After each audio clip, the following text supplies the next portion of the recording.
Hello. आपण बडीशेप generally जेवणानंतर खातो, पाचक म्हणून खात असतो. पण जर जेवणाआधी बडीशेप खाल्ली तर त्याचे आपल्याला वेगळेच बेनिफिट्स मिळतात. म्हणजे वेट लॉस मध्ये बडीशेपचं पाणी हे खूप जास्त मोठा रोल प्ले करतं. जेवणाआधी जर तुम्ही बडीशेपचं पाणी घेतलं ते best belly fat cutter drink म्हणून हे काम करतं. त्यामुळे जर तुमच्या वेट लॉसच्या जर्नीमध्ये तुम्ही कन्फ्यूज असाल की खूप साऱ्या वेट लॉस ड्रिंकच्या गर्दीमध्ये नेमकं कोणतं ड्रिंक आहे जे तुम्हाला वेट लॉस करायला मदत करेल आणि नेमकं कोणतं ड्रिंक घ्यावं हे जर तुम्हाला समजत नसेल तर हे ड्रिंक तुमच्यासाठी एकदम रामबाण उपाय ठरेल.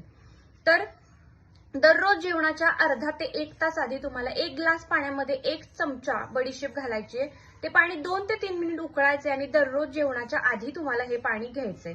याच्यामुळे काय होणार आहे, तुमची भूक कमी होणार आहे, तुमचं मेटाबॉलिझम चांगलं होतं आणि तुमच्याकडून एक्स्ट्राचं काही खाल्लं जात नाही भूक कमी झाल्यामुळे. सोबतच तुमची उष्णता म्हणजे हीट जी असते ती कमी करतं आणि बेस्ट असं पाचक म्हणून तुमच्या शरीराला हे मदत करणार आहे. सोबतच तुमचं फॅट बर्न करतं, म्हणजेच पोटाची जी चरबी असते वाढलेली ती जाळायला, ती कमी करायला तुम्हाला हे बडीशेपचं पाणी चांगली मदत करतं. त्यामुळे तुम्हाला जर कन्फ्युजन असेल की माझ्या वेट लॉसच्या जर्नीमध्ये मी कोणतं वेट लॉस ड्रिंक प्रेफर करू, तर हे ड्रिंक तुमच्यासाठी बेस्ट ठरेल.